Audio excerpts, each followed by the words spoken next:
covered with scars. He's been in these wars and wild no-holds-barred This is about real wrestling, guys, training in the dungeon and sacrificing your life. 24 years of wrestling, and that's, guys, something that nobody in the world understands. The pressure either makes you or breaks you.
A very good evening. This Friday the 13th. We do hope you're safe and sound and ready for the latest news updates right here on Easy Friday, as prepared by the KBC Channel 1 News Desk. My name is Indimuli. And my name is Shiksha, Arora. Welcome to the show. We'll be bringing to you a lot in terms of what's happening in the country and beyond. But for now, we'll also be giving you the update of what's been going on with the interview we have later on. Ben Soul. Oh, yes. Soulful Man. Wow. It's going to be a great show. Make sure you stay right here all the way. The hashtag is Easy Friday. Oh, yes. Let's start off with the highlights.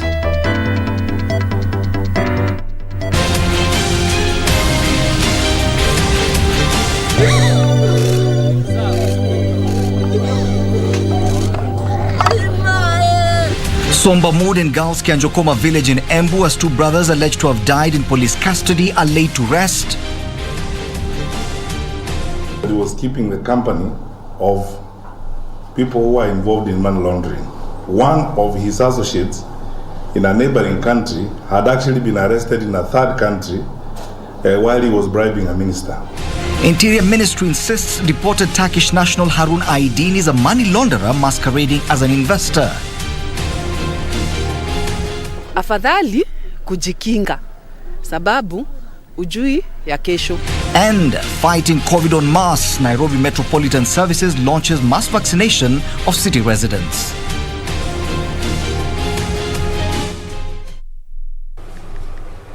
This is Easy Friday. Remember, if you'd like to get in touch with us, the hashtag is Easy Friday. Talk to us at KBC Channel 1, at Shiksha Arora, and at Indimuli. The sign language interpreter is Lucy Mora. Let's kick off this bulletin. Benson Jiro and his brother Emmanuel Mutura, who died while in police custody in Kanjokoma, Embu County, have been laid to rest. Now, mourners who attended the burial ceremony said police officers who came into contact with the deceased must be arraigned in court to explain the circumstances under which the two brothers died. In a ceremony laced with heavy political undertones, Speaker of the National Assembly Justin Muturi read a speech on behalf of the Deputy President, Dr. William Ruto. Our reporter Caroline Kamau attended the burial in Embu County and filed the following report.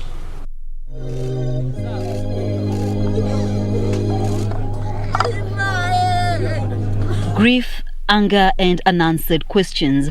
Family, friends and residents of Kanjokoma have gathered to bid goodbye to two lives cut short under mysterious circumstances.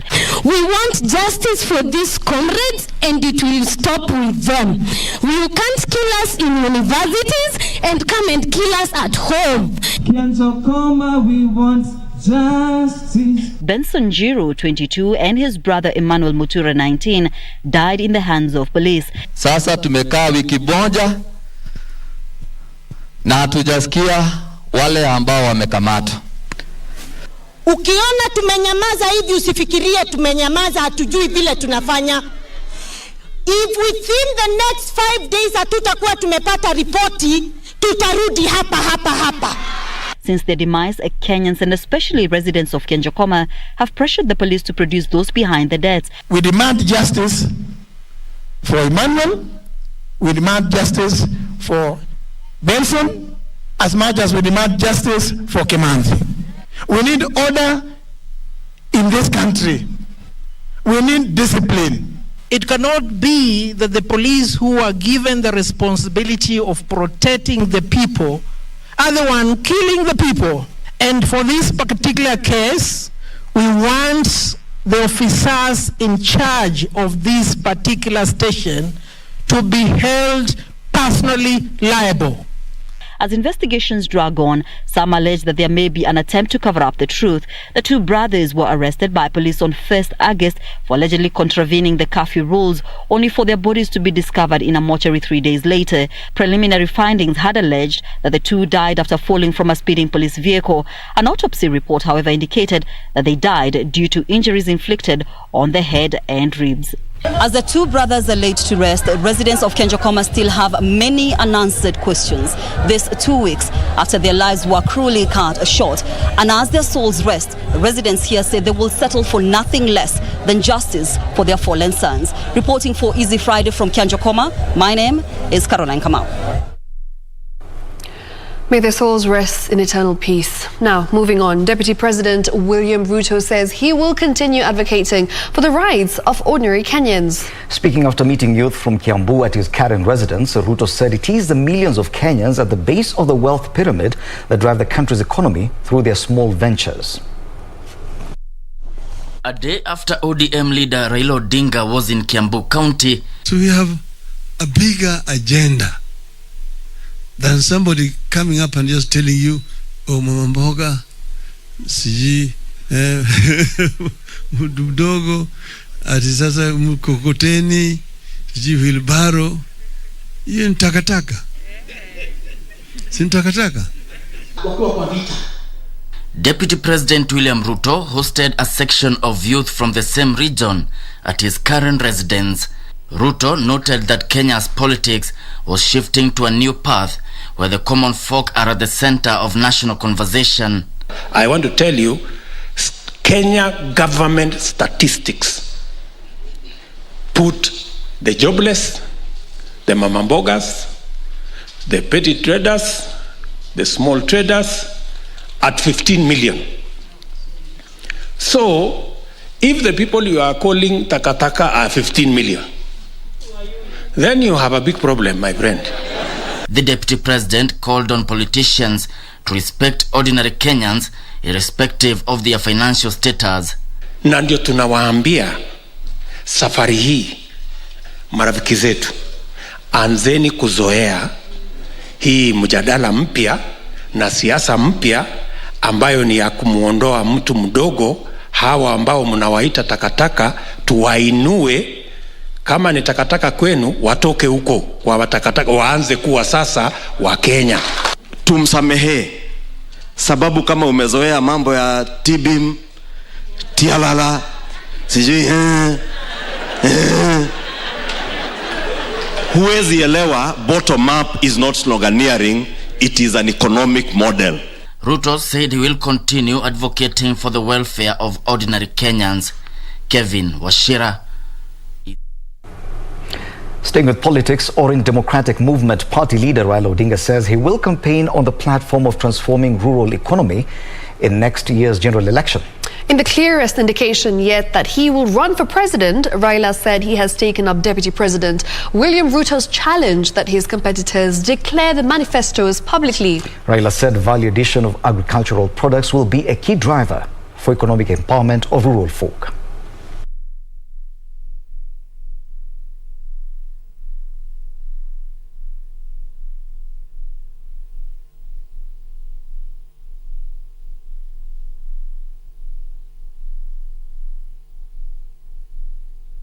Kazi inakuja hapo mbele. Ujihadhari na ile fisi amevaa nguo ya kondoo. Fisi amevisha nguo ya kondoo. Sisi tunajua pale mambo imeenda tengi. Wakati huu mpaka tuwe pamoja. tuone upande wetu huu tunapata kiongozi wa nchi hii. We are a solid community. Mzee amesimama hapa, sisi si watu wa hoja. Sisi ni watu tunajua pahali tunaenda.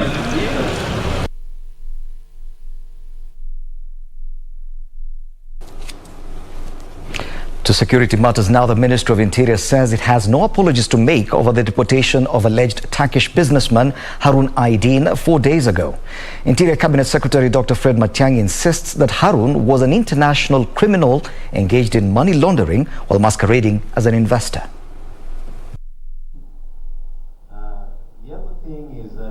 Appearing before the National Assembly Committee on National Security in Mombasa, Interior Cabinet Secretary Dr. Fred Matiang'i defended the alleged deportation of Turkish businessman Harun Aydin on Monday. I think if we work this way, Aydin, a Turkish national posing as an energy investor, is alleged to have been issued a work permit on the 20th of June this year. However, there is no trace of his investments in the country to date. If you have capacity to operate on documents that cannot be attested to by formal institutions, that is in itself evidence that you essentially are a criminal. Matiang'i further claims details of his personal information, physical address remains scanty. Even the phone numbers he filled out on the form for which he got the work permit are ringing with some women. They are not his phone numbers. According to the CS, the Turkish national movements in the last 2 months were flagged out through intel from neighboring countries. They noticed that he was keeping the company of people who are involved in money laundering.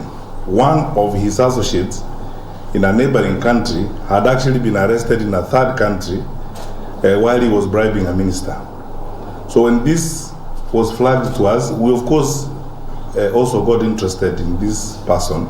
Harun is said to have sneaked into the country twice, taking advantage of the laxity on VIP clearance in his travels. If you come in a private jet and you are accompanying a VIP and so on, all those passports, 6 or 7 of them are taken there at the same time. It's very easy to omit one passport.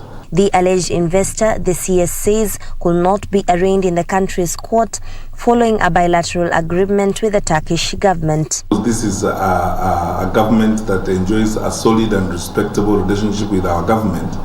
We agreed with them that we would surrender their citizens to them so that they can deal with them, just like we have done quite a number of citizens of other countries. I wouldn't bring myself as a responsible public servant to apologize to anybody about this kind of person.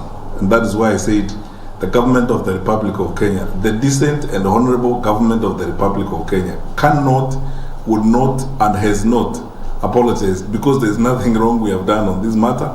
As the dust settles on the Aydin drama, the Ministry of Interior acknowledges that there is need to seal loopholes that exist in porous borders as well as VIP clearances in and out of the country. Juni Karisa Mbele from Mombasa County for the Easy Friday. Now, the Nairobi Metropolitan Services has stepped up efforts in the fight against COVID-19 through mass vaccination of city residents. On Friday, thousands of Kenyans in the city turned up for the exercise in various centres as the NMS said the war on COVID-19 can only be won if Kenyans pull together. Nairobi County continues to lead in the number of COVID-19 cases in the country. The Nairobi Metropolitan Services, in collaboration with the National Multi-Agency Command Center on COVID-19, is conducting a mass vaccination drive targeting residents of 6 sub-counties within the city. I will encourage for more to come because we are conducting the exercise from today, Friday, up to Sunday. However, from Monday, you can also access the vaccine in our public health facilities. And I'll urge the community to come for the vaccine because it is free and we are giving to all ages from 18 years and above. I too heeded to the call to get the jab, which many Kenyans hope is the best bet in the battle against the invisible enemy. No, that is another thing. I'm not confident. I don't know if it works or it doesn't work, but we are hopeful that it will protect us. That is a major concern. Okay, vyenye naona watu wanagojeka, watu wanakufa, naona kujikinga ni poa. Afadhali kujikinga, sababu ujui ya kesho. Ni waendelee kuelimisha watu waelewe kwa nini wanafaa kudungwa, manufaa ya hii vaccine. Wengine wanafikiri ni huduma cards zinachukuliwa kitu kama hiyo. So wangezunguka na at least public address system waambie watu ni nini inafanyika hapa ndani. While affirming the safety of the vaccine, Malkia Abuga, who is a community health coordinator at the Nairobi Metropolitan Services, has warned against laxity among Kenyans in the war against COVID-19. The vaccine is just to help boost our immune, but it doesn't mean after being vaccinated you cannot get COVID-19. Kindly let the members of the public observe the preventive measures for COVID-19. At the Mihango Stadium, Major General Ayub Matiri, the commanding officer of the National Command Center for COVID-19, warned against spreading negative propaganda about the jab, calling on residents to take advantage of the opportunity. This vaccine has been proven it's safe, and people should not fear taking the vaccine.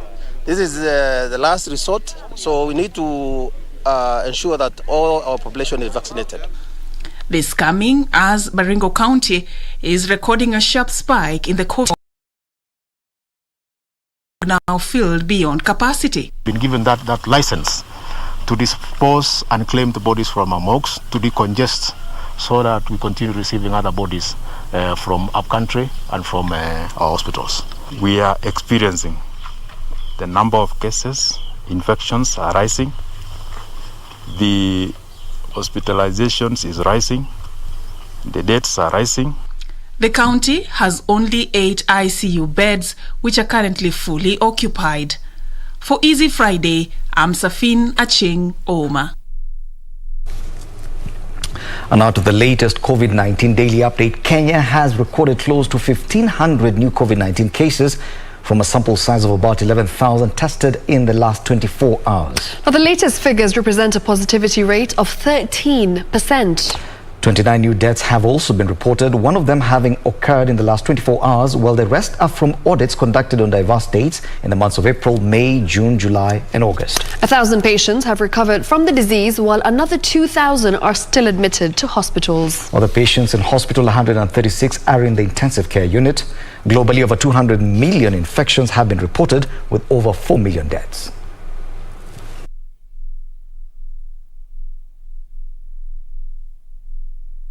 Time now for our first break. And remember, the big interview later on. Ben Sol will be in studio with Shiksha, Arora. Absolutely. Keep talking to us, keep interacting with us. The hashtag is Easy Friday.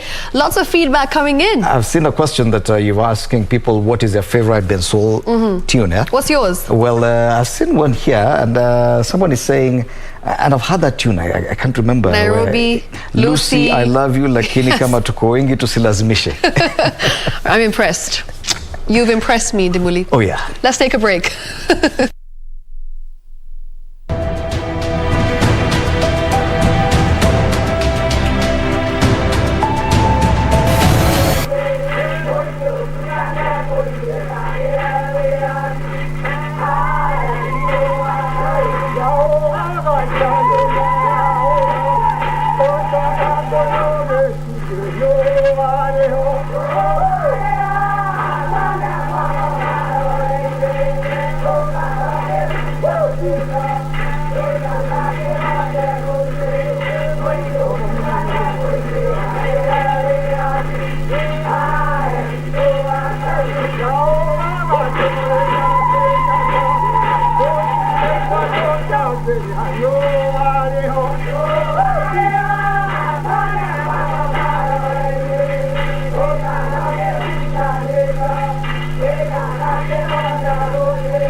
Kupata aliye mzuri kama skiza tune, bonyeza *811 *817 hash.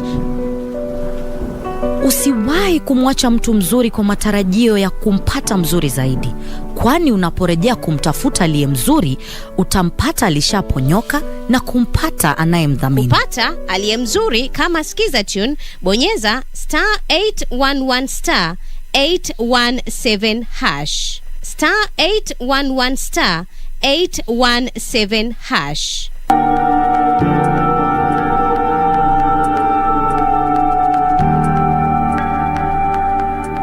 Uanzaje kuomba? Sijali nitakufundisha kuomba polepole. Pete said hi. Can you just leave? Ameitikia. I was hoping that maybe we could have breakfast together, please. Are you sure? Am I sure that I want to have breakfast with my husband? Jana tu ndo umenitajia Magda. But you're still my husband and my son's father will never do anything to harm you. Christine wamesikizana na baba Felix tena? Ni mwanaume gani atasikizana na mwanamke amejaa kiburi hivyo? Lakini Christine ni mrembo pia. Urembo peke yake haitoshi. Is Fiona back? Is your husband at home? That's none of your business. And this family is none of yours.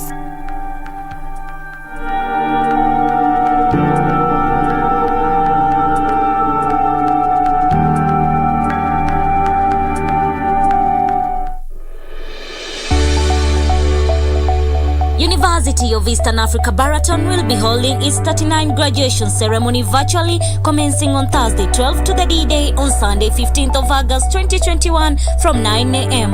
Catch the virtual event live on KBC, Baraton TV and Hope Channel. University of Eastern Africa Baraton, a chartered Seventh-day Adventist Church institution of higher learning.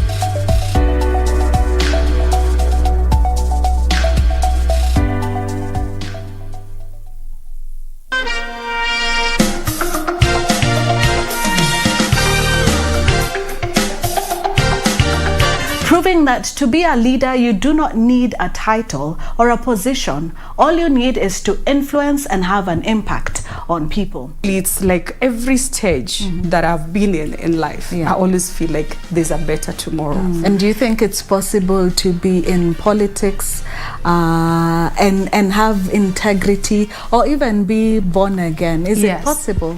The moment you, like when I say the moment you're mentioned for a certain position, your close friends become your enemies. And the meeting I went, the women were like, I can say it in Kiswahili. Sasa huyu amevaa hizi nini za miguu. Atakuwaje kiongozi? You know?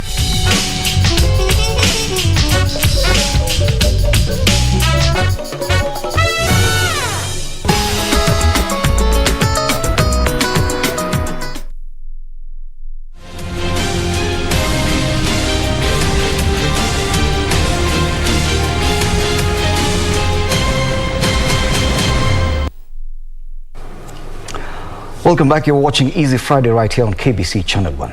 All right, moving on. The families of 4 men killed by a mob in Kitengela 3 days ago are crying for justice, disputing claims that the young men were criminals. Now, the 4 reportedly lynched by villagers of Enkamuriaki on suspicion of livestock theft as well as theft of motorcycles and documents that they had allegedly torched. Take a look.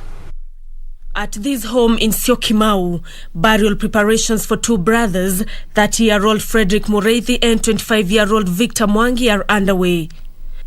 The charred parts of their motorbikes telling the tales of the ordeal they faced.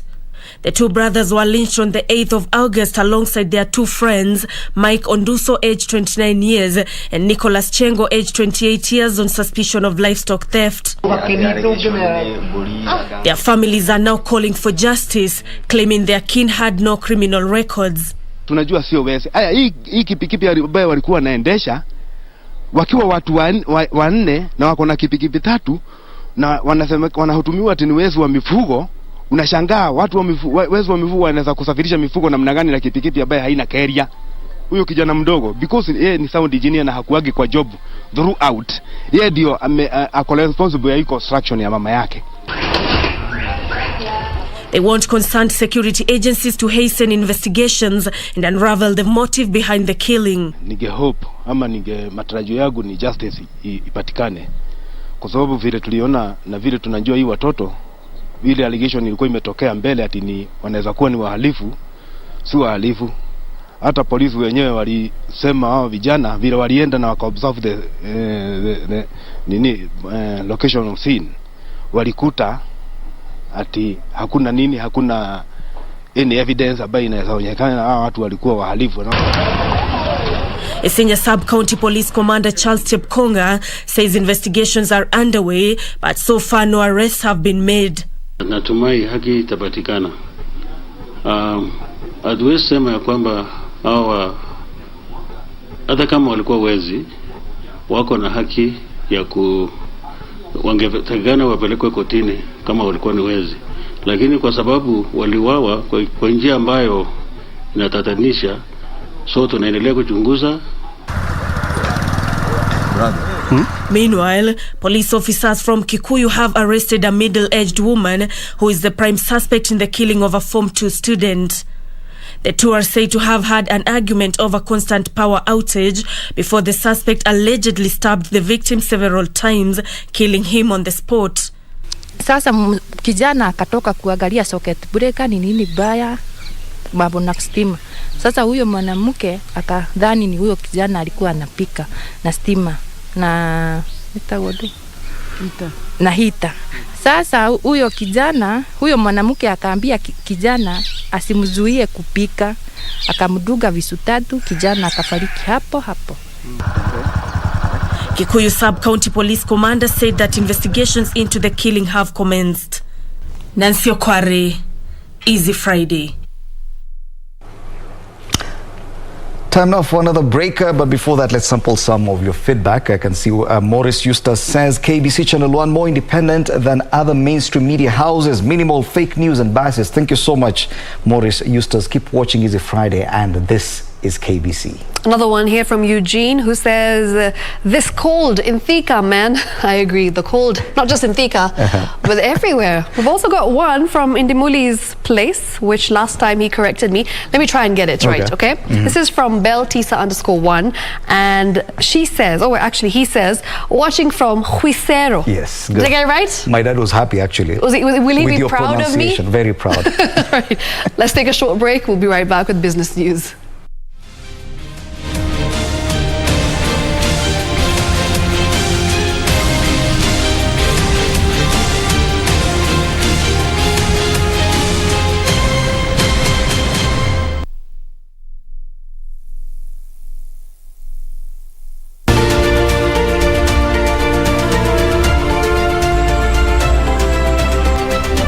This snake has no venom, but it's clearly not harmless because it's a python and it's incredibly strong. Those are devils. They need to be killed. So I said, no, I think they need their life.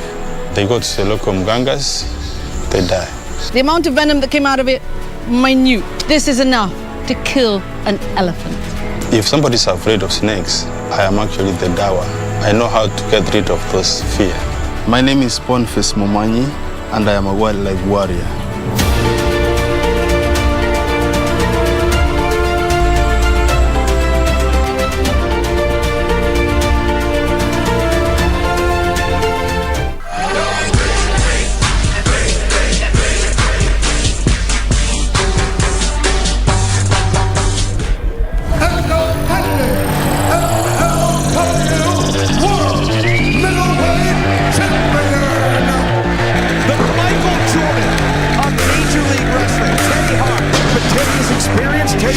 A tremendous competitor.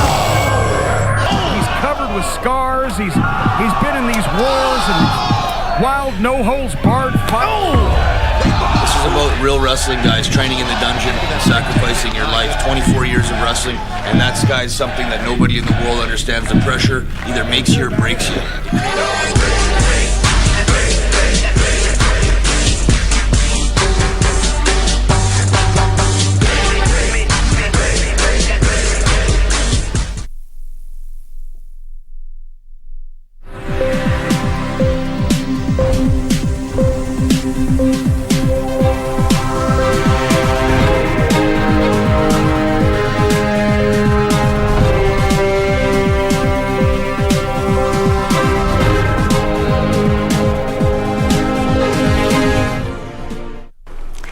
Let's now focus on matters business on this Easy Friday edition. My name is Carol Jenger. Now, debt management and economic recovery will form the heart of Omani National Congress administration. ANC leader Musalia Mudavadi has said he will further engage with multilateral lenders to restructure Kenya's debt portfolio. Let's take a look at that story. Public debt hit 7.7 trillion shillings in June, according to data from Central Bank. The debt comprised of 3.6 billion shillings domestic and 4 billion shillings external debt. The government raised its debt ceiling of 9 trillion shillings to accommodate gaps in its expenditure needs amid underperforming tax collections. Omani National Congress Party says it will review the debt management system to curb the burgeoning debt if elected into office. While unveiling his manifesto dubbed Uchumi Bora, ANC party leader Musalia Mudavadi says his administration will engage all stakeholders to restructure and renegotiate Kenya's debt to avoid a debt trap. The debt will grow because you are being taxed more by the government of the day to settle external debt. So ile pesa mfukoni which you're supposed to have is diminishing. And your household debt is growing.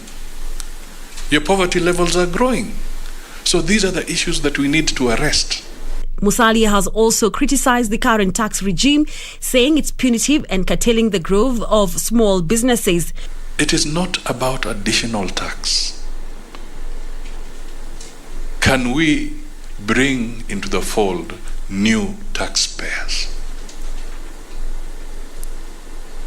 More young and energetic people getting jobs, bring them into the tax bracket, and in the process we can now have a threshold that will lower taxes. On cost of power, Musalia says speedy renegotiations of power purchase agreements will help reduce the cost of doing business in the country. Until you make the cost of power affordable, you are going to render all our manufacturers uncompetitive. About 40% of production costs in manufacturing is the cost of energy. We have to address these things. Manufacturers have decried high fuel prices and high cost of power, saying it's eroding Kenya's business competitive edge. The ANC economic agenda will prioritize economic recovery, job creation, wealth creation, and economic governance. Now, to fish production, the government is intensifying fish production in ponds in 15 high potential counties to boost food security and nutrition. Fisheries Principal Secretary Dr. Francis Owino says this is under the Aquaculture Business Development Program that seeks to boost production to meet demand that currently stands at 600,000 metric tons.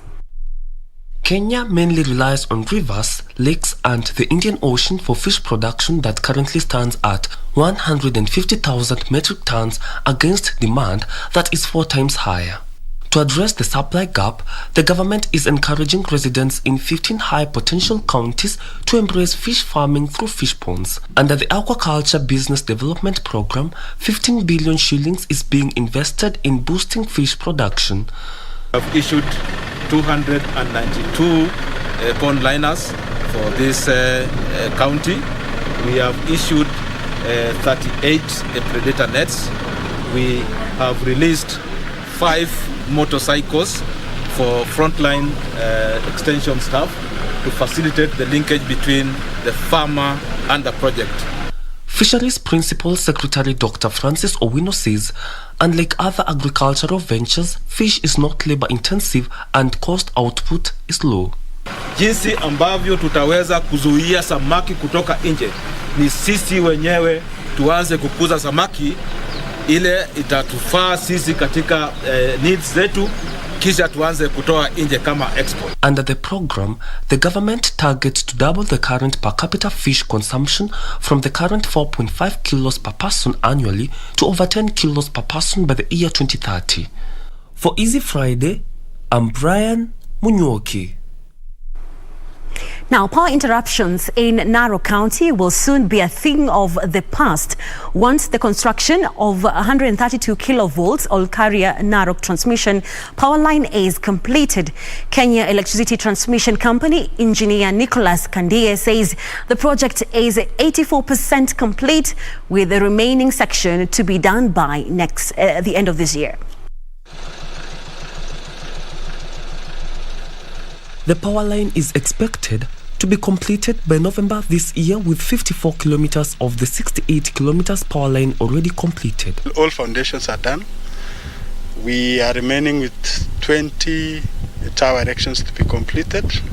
The power line is expected to do away with power outages within Narok County and its environs once it is complete. The power that we are using in Narok is not adequate. That is why we have power fluctuations and surges during peak hours. Narok County Commissioner Evans Achoki says the Narok Development Implementation Committee is working closely with Kenya Electricity Transmission Company to beat the November deadline, assuring Narok residents of improved power supply once the project is operational. So I want to take this opportunity to assure residents of Narok that in 2 months' time, power fluctuation in Narok town will end and there will be adequate, stable and reliable supply of power in Narok and Narok town and its environment. For Easy Friday, I'm Brian Munyoki. Well, and that is how we wrap up business for tonight. Karen Kibet is coming up next with the sports update. My name is Carol Jenger. Have a great weekend.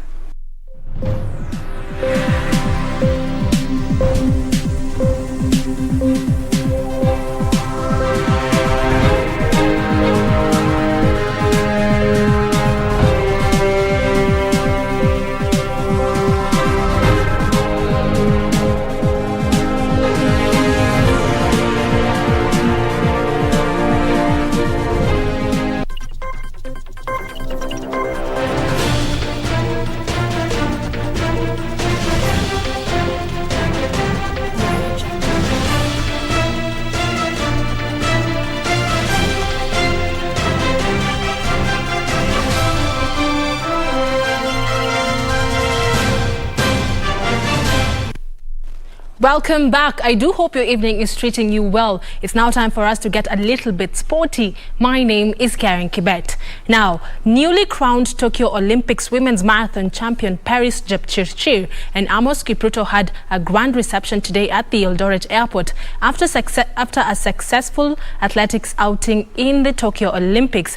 Friends and family lined up at the Eldoret airport ready to receive them with the Kalenjin delicacy of murzik and as well as the traditional flowers known as sinendet, which are usually given to heroes and heroines. Paris, who clocked 2 hours 27 minutes and 20 seconds ahead of the world record holder Brigitte Kosgei, said that she decided to take a step forward after her compatriot hinted to her that she was exhausted and she could not keep on with the pace.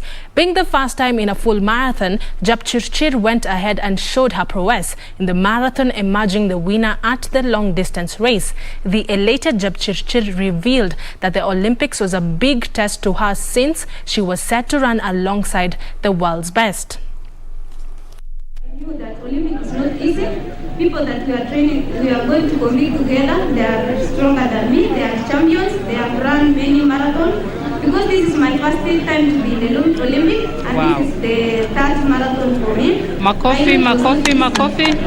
But God has done. God has done with me, and now I glory His name. We are with you, and we are supporting you, and we want to make athletics one of the best in this part of the world.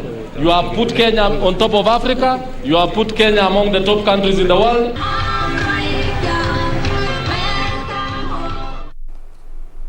Safaricom on Friday announced a 65.5 million sponsorship for the World Athletics Under-20 Championships, scheduled to take place from 17th to 22nd August at the Moi International Sports Centre Kasarani in Nairobi. Kenya is the defending World Under-20 champions, having topped the medal standings in Finland in the last edition. 2018. Data for internet during the entire event, including connectivity at the fully kitted media center, and will also extend to the score recorder's office, event management office, as well as Nya National Stadium, which is reserved as a training ground. Safaricom has more than 20 years history of supporting sports in Kenya, and recently Safaricom supported the Safari Rally, the virtual Viva Marathon, and also the Kenyan Olympic team, and we're proud to continue this tradition today to also support the under 20 World Athletic Championships here in Nairobi next week. Kenya will be looking for an improved performance from the 2017 IAAF Under 18 Championships, which were also held at the same venue. So the significance of this event is very, very clear. A lot of athletes take it very, very seriously because this is where we will pick up the next lot of new world champions rather. And for us as a country, hosting an event like this means so much for us in that it's the first time it's been held in Africa. It's not been held in Africa before. And having bid and want to host an event of this magnitude, I think means a lot and says a lot about our country as a whole. Back then, Kenya finished 4th overall and 2nd in Africa after winning 15 medals, including 4 gold medals. Over 1,000 competitors from 128 countries are expected to compete in the global event, which was postponed from 2020 because of the COVID-19 pandemic. Kenya is the defending world under-20 champion after topping the medal standings in Tampere, Finland in the last edition in 2018. Environment Cabinet Secretary Keriako Tobiko has lauded the Great Africa Cycling Safari initiative for creating awareness on the need of conserving the environment. Tobiko was speaking after flagging off the East Africa cyclists who traversed through the county on their way to Naivasha. The safari is also aimed at promoting integration of East Africans and Africans in general. The 4th edition of the Great African Cycling Safari will enter its 12th day tomorrow in Nakuru County, with different participants from East African region taking part. This year's edition is geared towards creating awareness on climate change and promoting integration of East Africans and Africans in general. This year's event will see cyclists cover 6,000 kilometers within 55 days. Speaking after a tree planting activity held at Ngong, Environment Cabinet Secretary Keriako Tobiko lauded the initiative and urged all county governments to welcome the project, which seeks to create awareness on climate change. Very proud of you, each one of you. You sacrificed yourself. You have left behind your families, your jobs, your business, to undertake an exercise for the benefit of not just the present generation, but for our children and our children's children. You are the real heroes and heroines. The tour will pass through Kampala, Kigali, Bujumbura, Dodoma, and terminate in Arusha on the foothills of Mount Kilimanjaro. With the 2-day resting period coming to an end today, all the cyclists will be required to kick off to Naivasha tomorrow. Daniel Mwendwa, Sports. Makueni County Sports Director Ambrose Kisoi has said the county is hopeful the construction works at Water Stadium will be complete by the end of this year. The proposed 30,000-seat capacity stadium was launched by the Deputy President Dr. William Ruto in 2017 after unveiling the Big Four development agenda. Water Stadium, a project that includes a pavilion, a track, a pitch, and a perimeter wall, had been stalled following delays in disbursement of funds.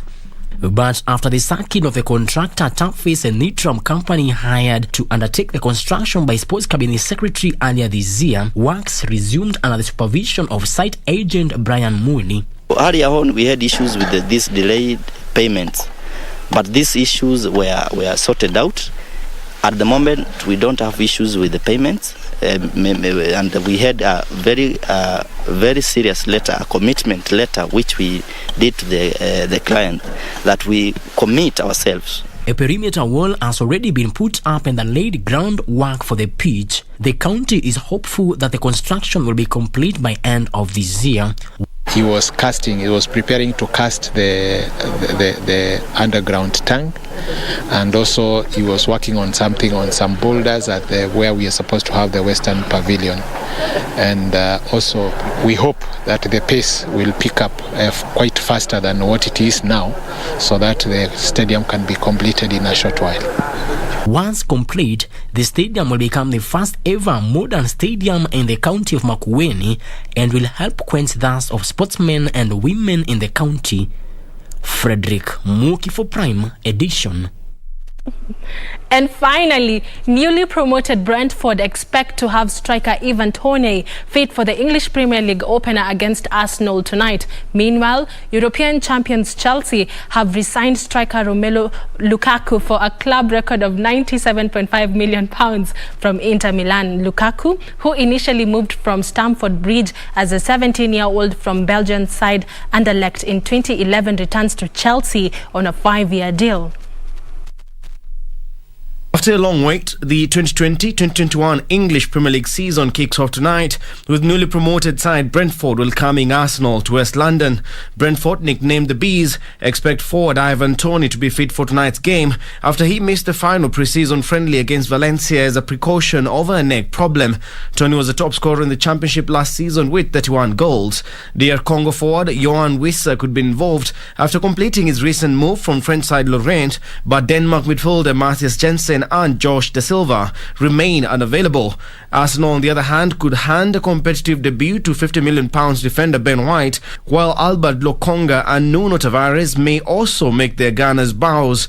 Thomas Partey is out for the rest of the month after suffering an ankle injury in the pre-season defeat against Chelsea. Edin Ketia and Gabriel Magalhaes are also missing. Elsewhere, Chelsea have re-signed striker Romelu Lukaku for a club record of £97.5 million. After leaving Chelsea in 2014, Lukaku became one of the most prolific strikers in Europe, scoring 87 goals in 166 games for Everton between 2014 and 2017 and 42 goals in 96 appearances during his 2 years at Manchester United before signing for Inter Milan in 2019. The 28-year-old scored 24 goals in Serie A last season, helping Inter to their first Scudetto in 11 years as the club put an end to Juventus' 9-year reign as Italian top-flight champions. And on that note, all the Telemundo watchers should officially hand over the remote to all the EPL lovers because EPL begins tonight and I can't wait to watch that match between pitting Arsenal and Brentford. So from us, the KBC Sports Desk, that's all we had for you right here at the Easy Friday. Let's do this all over again next week. My name is Karen Kibet. Do have yourself a good night. But I do hand you back to Fred and Shiksha Arora.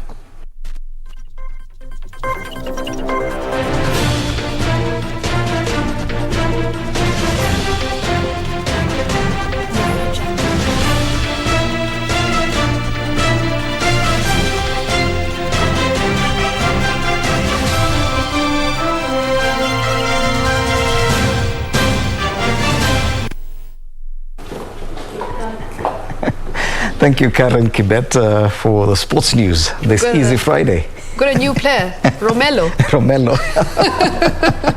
Interesting. Now, there's this question you asked on Twitter about what's your favorite Bensoul tune? Yes, I'd love to know. So the question read like, what's your favorite song by Bensoul Music? And interesting enough, Bensoul actually has a song called titled Favorite Song. Yeah. So is your favorite song by Bensoul favorite song? I'd love to know. Get in touch. The hashtag is Easy Friday. Another question from Rebecca Chirotich who says, what's with Bensoul's love for avocado? We'd love to know. You know, he's always eating avocados on his Instagram page.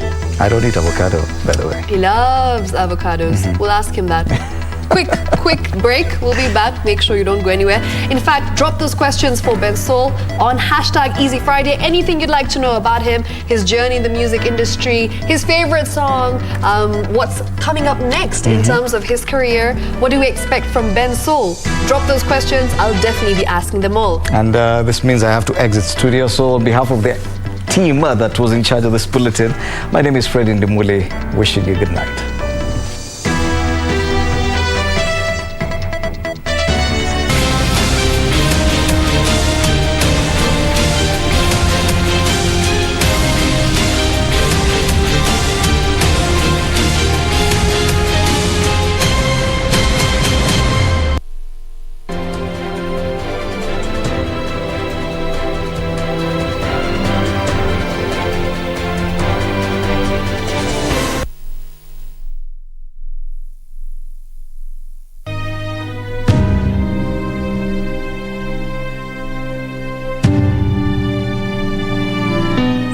you. I have your passport and your ticket.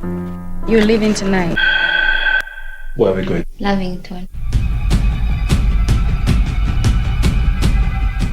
Nilikuwa nimekamkuuliza ile burungo. Lakini si unajua kuendagi hivyo. Ulikuwa askari. Toa hiyo ring. Wacha nani na yeye? Yuko nani na? Tutuzane wakati. Piga hiyo kitu. Piga.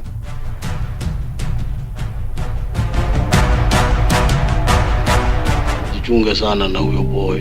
Unajua hivyo ndio watu ingizwa box ya Kibabylon. Ni vile unafikiria. Tumetoka worlds tofauti sana. You don't know who I am, you don't know what I do.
A tremendous competitor.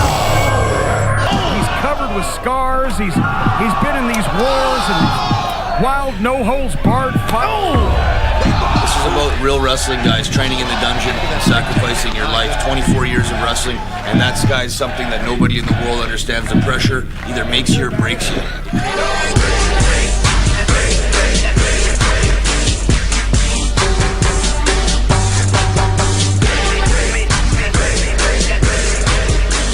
Number one method, we'll always be talking about industrial engineering method. This week on Tech on Tech. Today we feature a young, brilliant, innovative mind, the CEO of MDarasa. MDarasa is an e-learning platform. We are looking into matters, technology and education. We bring you tech news from all over the world, outstanding tech features, amazing innovations and inventions. Join us this Sunday and every other Sunday at 4:20 p.m. only on KBC Channel 1.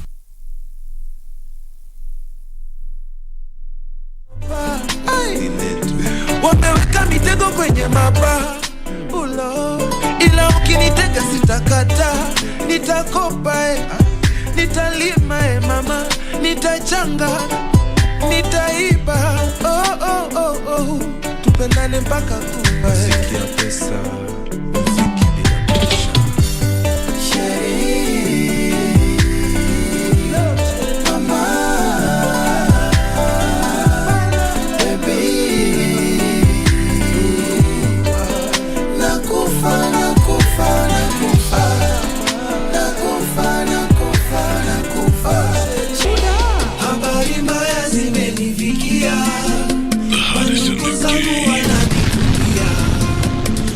Sahani yangu ni sinia na inaniuma sana. Yule mpenzi niliaminia, nikamuweka mbele ya dunia. I must be tripping nikikurudia, umenitesa sana. Nairobi, yule anakupea, pia ananipea, akikuletea, ananiletea. Wanakula fea, sote tunashare, Coco Pasa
I feel you clearer from way up here.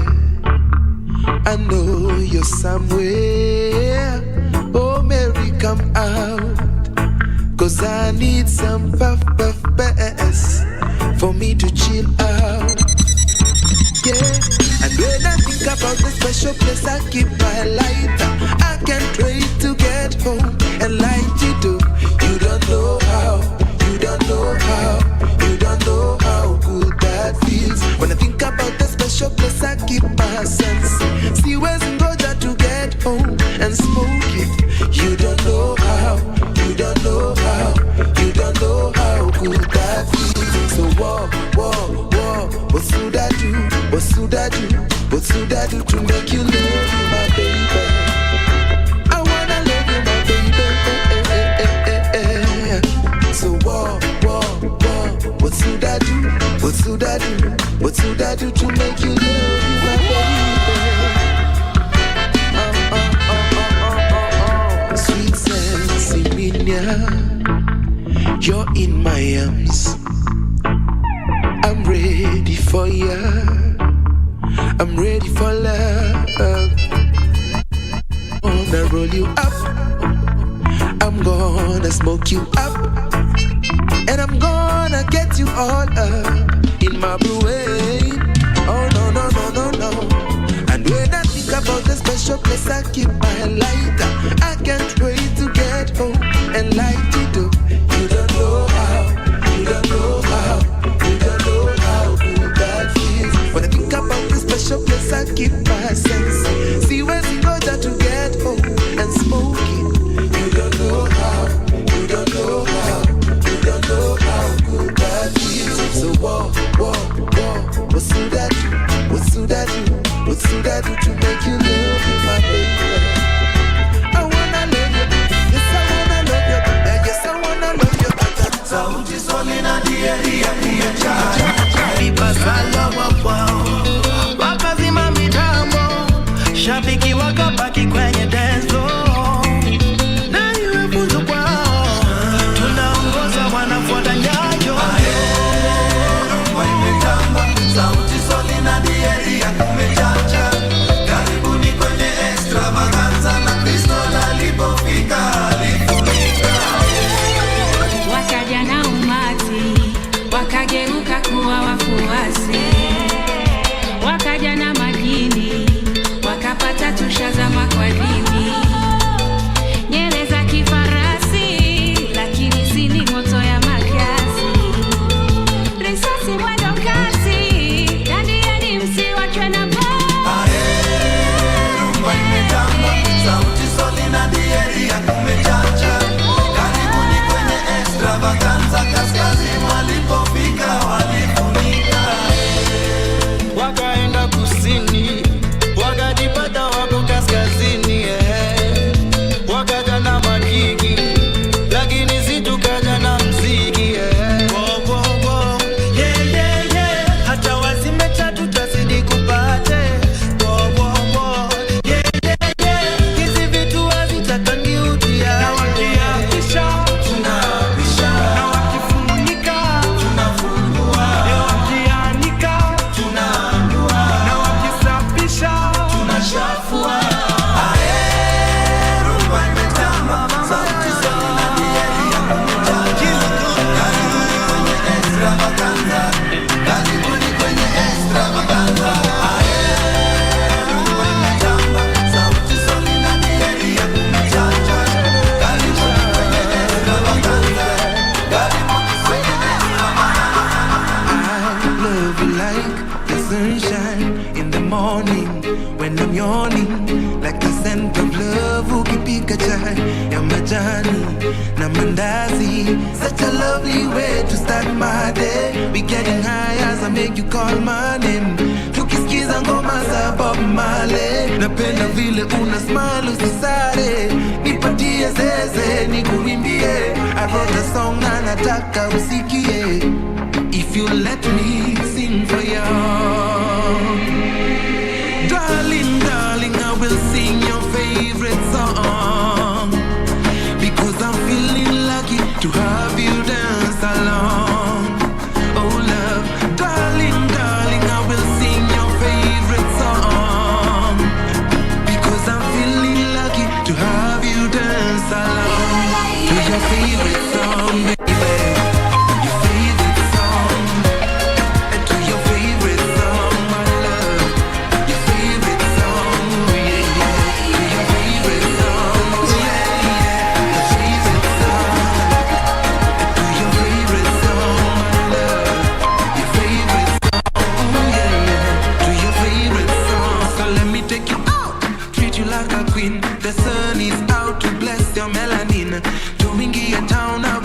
you around.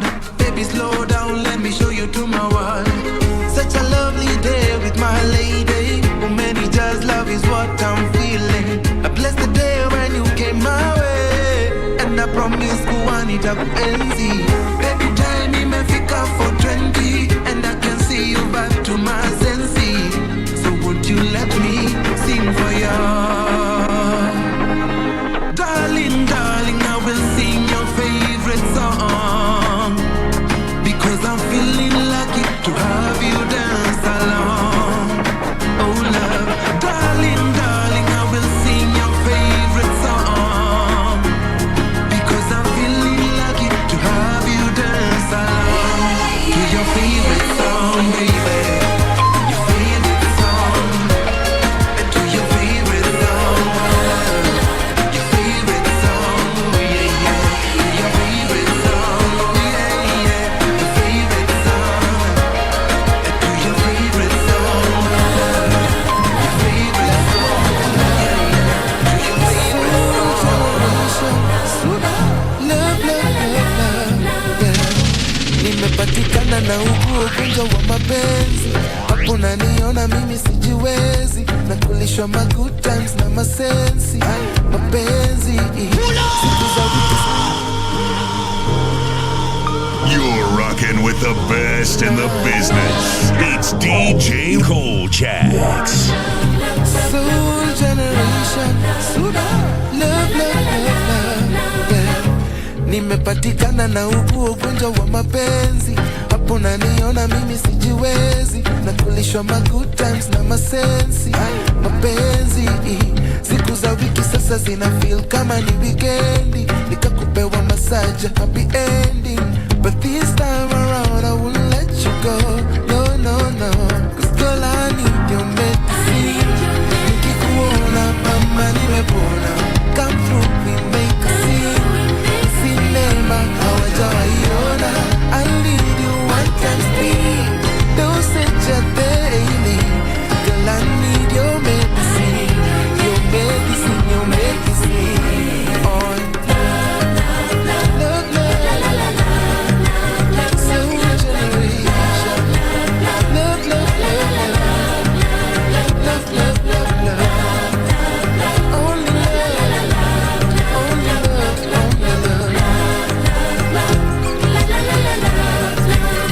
Okay. Niko na fever, akini na shiva. La la la la la la. Yeah. I need a healer, come be my dealer. La la la la la la. Oh yeah yeah. I'm under pressure, be my stress reliever. La la la la la la. Love love, nikituma location, je uta deliver. La la la la la la. Niko ICU, in ICU. I'm under the flu, but my remedy is you. My night nurse, you'll find us. Is the only answer. Girl, I need your medicine. Nikikuona mama nimepona. Come through and make a scene. Sinema hawajawaiona. I need you 1x3. Dosage ya daily. Girl, I need your medicine. Your medicine, your medicine. Lucy, I love you. Lakini kama tuko wengi, tusilazimishe penzi. Lucy, I love you. Lakini kama tuko wengi, don't force it. Yo, Lucy, yo. Hizo ni nini nasikia. Eti kuna maboi wanajaribu kukukatia. Na pia kuna vile unawavutia. Ulikuja na mimi wanataka kunigeuzia. Lucia, is there another man in your life? Come tell me stop wasting my time. Ukitaka penzi ni lazima udecide. Ukitaka kwangu ni lazima uwe man. Lucia, kalongolongo yako ya uongo. Unacheki wengi ya matukuite chongo. Msichana murembo unanichanganya ubongo. Sugar Lucy, I love you. Lakini kama tuko wengi, tusilazimishe penzi. Lucy, I love you. Lakini kama tuko wengi, don't force it.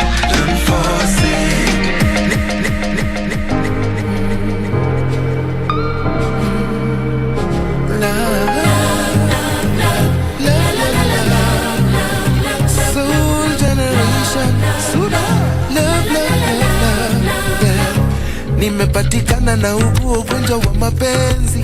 Hapo naniona mimi sijiwezi, na kulishwa ma good times na masensi. Mapenzi siku za wiki sasa zina feel kama ni weekendi, nikakupewa massage happy ending. But this time around I won't let you go, no no no, 'cause girl I need your medicine. Nikikuona mama nimepona, come through we make a scene. Sinema hawajawaiona, I need you one time speed. Dosage ya daily, girl I need your medicine, your medicine, your medicine. Oh, love, love, so generation. Love, love, love, love, love, love, love. Only love, only love, only love. Okay, niko na fever, akini na shiva. La la la la la la. Yeah, I need a healer, come be my dealer. La la la la la la. Oh yeah yeah, I'm under pressure, be my stress reliever. La la la la la la. Love love, nikituma location, je uta deliver. La la la la la la. Niko I see you, I see you. I'm under the flu, but my remedy is you. My night nurse, your fight us is the only answer. Girl I need your medicine. Nikikuona mama nimepona, come through and make a scene. Sinema hawajawaiona, I need you one time speed.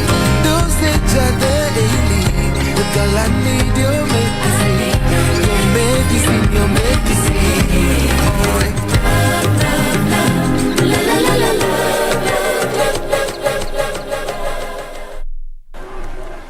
All right, this is Easy Friday. I've got Bensoul with me finally. I feel like I've waited a lifetime, but he's officially here. And his punishment is that he's going to be here the next week. For sure. For sure. For sure. To make sure that we have enough time to do this 100%. Properly, yeah? Yeah. We have to do this properly. Yes, yes, yeah, yes, I was so excited for today. Me too, I'm so sorry. Next week, you're here. For sure. Nishasema. Sawa. Yeah. On national television. Yeah. Yeah. So Bensoul, how is it? How's it going? How are you today?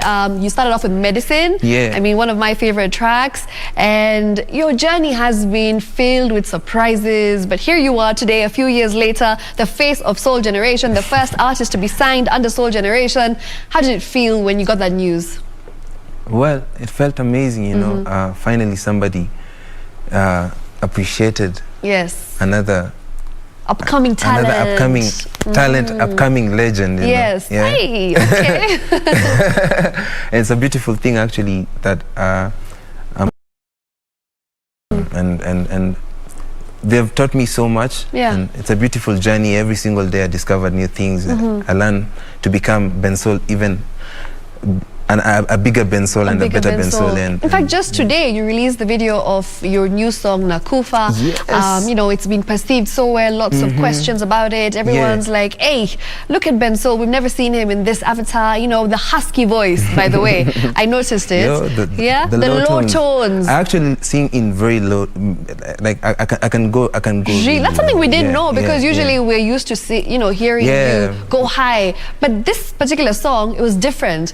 So. What generated the idea? Where did it come about? Well, kind of an inspiration from these rumba styles. I listen to a lot of rumba, and there's some singers who like approach their verses in different ways.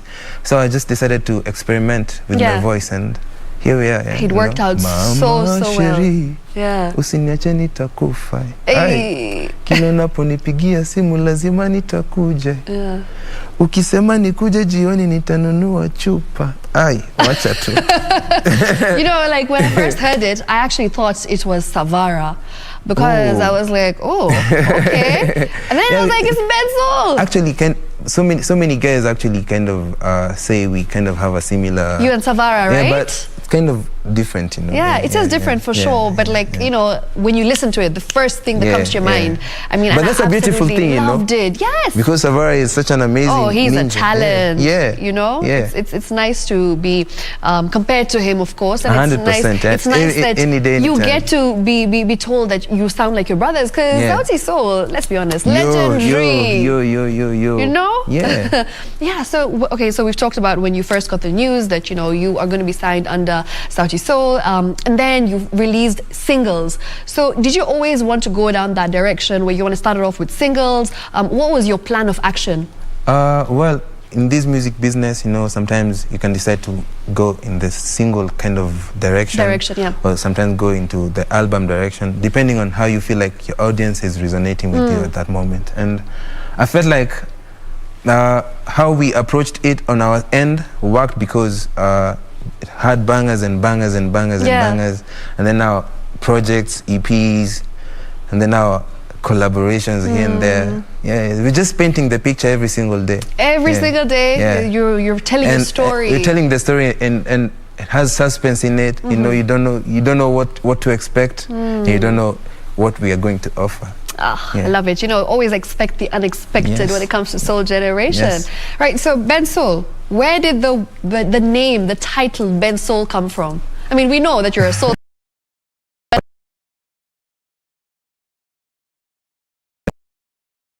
tour. Yes. So my music teacher used to tell me that I sing with so much soul. Oh. Yeah. So one day I'm in the class and I'm like, okay, Ben thinking. Ben Soul, you know, my niggas used to call me Ben Soul. It was like Ben Soul, Ben Soul, Ben Soul. So it was your idea? Yeah. This is you. Ben Soul, yeah. Genius. But it generated from my music teacher telling me that I sing with so much soul, you know. And that's I feel like she planted a seed in me that she didn't know that she planted a seed in me. Yeah. So you must give her credit right now. Shout 100%. out. Bibiana Gisheru, nakupenda sana. Thank you so much for being such an amazing music teacher, English teacher, and everything. One love, Absolutely. Talk to me about your recent video, you know, the song. It was released a few months ago. It did really well. We got to listen to a bit of Daluo. Is that what it's called? Luo language is... It's a romantic language. It's nearly kind of the national language now. The language of love. Yeah. According to my big brother, Okelo Max, you know, Do you understand it? Do you speak it? I don't speak it, I don't understand it, but Okelo Max is a proper Luo man, and he can speak, he can write Luo like no one can, you know, and it was a great pleasure actually having me on actually an honor for him to have me on his song. I found him writing the Luo parts, and then I was like, okay, this chorus that you're singing needs some Kiswahili rumba-ish kind of melody, and I added the nakufa nakufa nakufa. Loved it. And then the song built up into something. It's such amazing. A good blend, to be honest. Then we found our brother Lioto. We put it together and we just did a video for it, and the video dropped today. So guys, go and watch and support and enjoy it. Yeah. So what do we expect from Ben Soul? I mean, you've already just dropped. We dropped another song. Before actually I speak about Nakufa. There's another song called National Treasure. Okay. Yeah. It's a song that we did for our heroes. You know, the Kenyan team. Those guys have put our name out there, but we really need to speak about them like heavily. You should appreciate them. They need statues. They need. Oh yes. They need roads to be named after them. You know, because they make us proud. Yeah. So this the song that we put out, it's called National Treasure. I did it with a brother of Bien. There's Valerie. There's Zinnia, and then there's Afronautic. Yeah. Sean. Okay. He's around, he's here. Nice.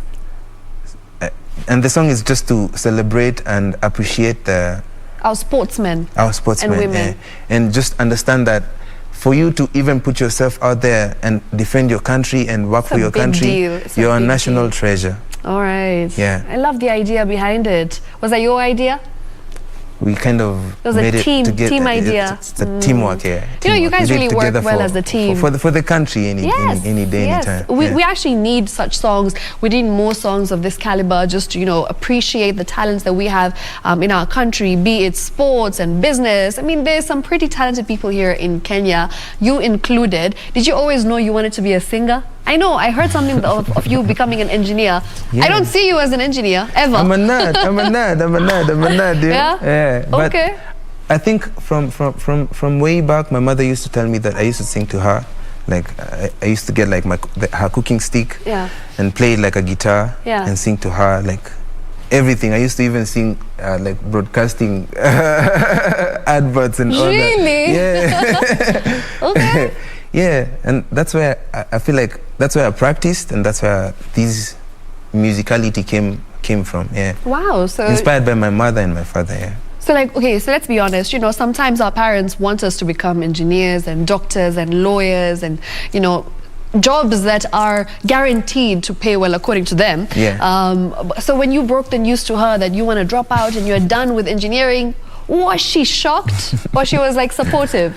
Well, my mother has always been very supportive, okay. and I'm grateful for that, you know. And when I told her that I wanted to just do music and concentrate on the music, she was like, do it, my son, you know. Even your pastor told me that this music will take you places where even the studies can't take you. Wow. So, yeah. And you listened to her? Yeah, 100%. And you know, I believe in her, and here we are, yeah. Absolutely amazing. Yeah. So Bensol, tell me, okay, you know, you've collaborated with some really incredible people. Who are you looking to collaborate with in future? Yeah, this is me manifesting. Okay, okay. Go for it. Speak to the universe. Yeah, like Chronics. All right. Yeah. somebody like Damian Marley. Ah, that would be fantastic. Yeah. Yeah. Yeah. Any female singers? Female singers? Her. Yeah. All right. Okay, so since we're running out of time, we can't let you go without performing your latest. That's Nakufa. Hey. So you must give your best, and you know, show your audience, your fans, that you love them through your voice. Let's do this.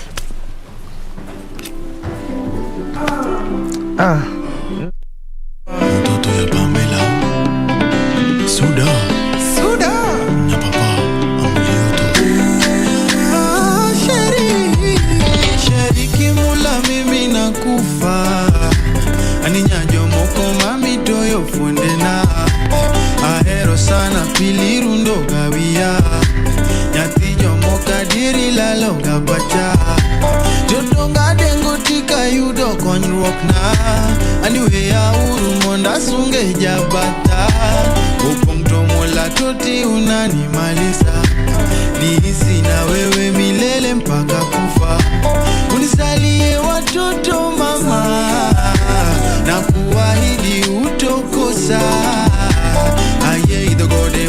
Ketie kone mesa Aseko ye inkora teri mosanyola Mamana Muziki santima Muziki bila jasho Sheri Mama Baby Nakufa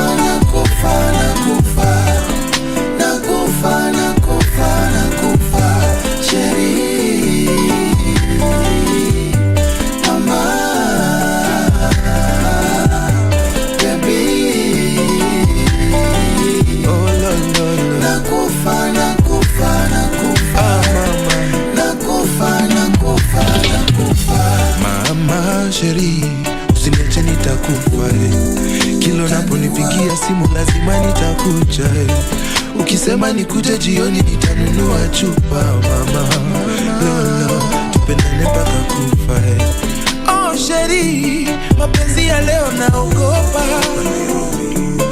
kwanza warembo wangolopa wameweka mitego kwenye maba ulo ila ukinitega sita Wait. Hey, those low notes hit hard. Hey. They really did, huh? Yeah, man. Can't wait for the entire world, not just Kenya, to listen to this music and appreciate, you know, the talent that we've got, not just here in Nairobi, but like, you know, in Western Kenya. We've got so much we have talent. so much to offer. Absolutely. We'll do this again. 100%. He's promised, so he'll be back right here at KBC Channel 1. He's dropped the mic. It's done. He's going to be back. Hashtag Easy Friday. Make sure you tune in. Next week we'll do this all over again. Until then, good night. Take care. Lots of love. Shiksha Arora signing out.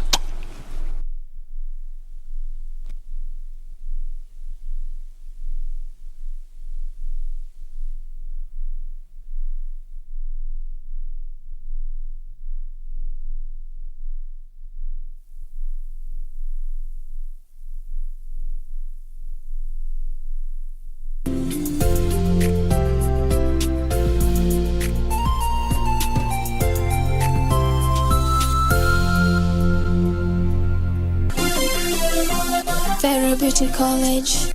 Vera Beauty and Fashion College, with branches in Nairobi, Eldoret, Thika and Meru. Did you know that we are a TVET approved institution? We offer courses in fashion design, interior design in soft furnishing, event decoration, flower arrangement, event planning, hairdressing, barbering and dreadlocks, beauty therapy, makeup, nail technology, spa massages, teaching skills, TOT, solo business management, and many more. Register now and visit our website on www.verabeautycollege.com. You can also call on 0725 923 550 Nairobi branch, 0728 087 689 Eldoret branch, 0722 227428 Thika branch, 0725 000-706 Meru branch. Vera Beauty and Fashion College, a TVET approved institution.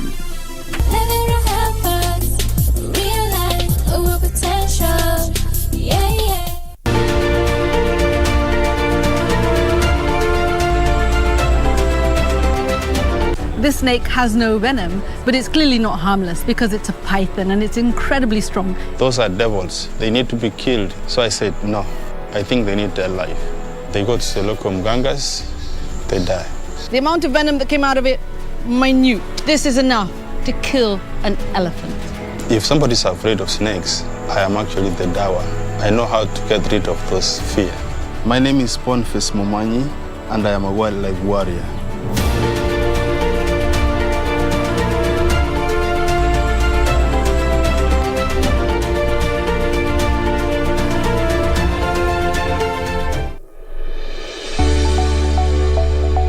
University of Eastern Africa Baraton will be holding its 39th graduation ceremony virtually, commencing on Thursday 12th to the D-Day on Sunday 15th of August 2021 from 9 a.m. Catch the virtual event live on KBC, Baraton TV and Hope Channel. University of Eastern Africa Baraton, a chartered Seventh-day Adventist Church institution of higher learning.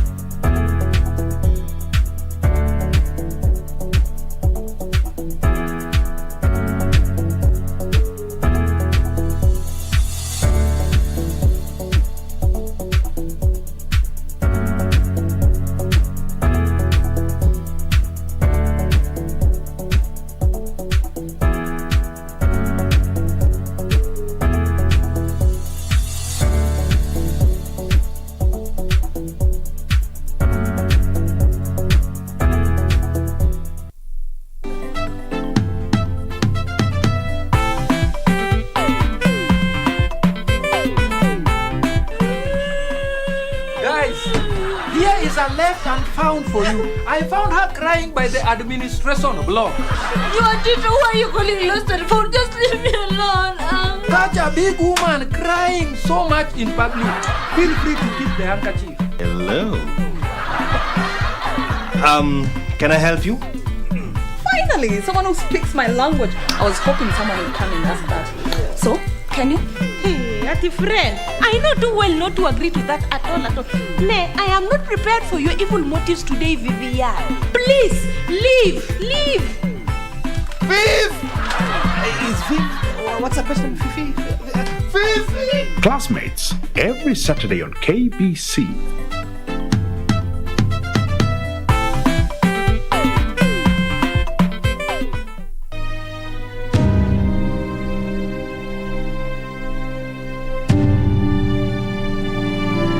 So, I have your passport and your ticket. You're leaving tonight. Where are we going? Lavington. Nilikuwa nimekamkuuliza ile burungo. Lakini si unajua kuendagi hivyo. Wacha nini na yeye? Yuko nani na? Tutuzane wakati. Piga hiyo kitu. Piga.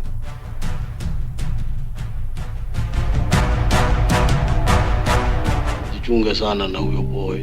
Unajua hivyo ndio watu ingizwa box ya Kibabylon. Ni vile unafikiria. Tumetoka worlds tofauti sana.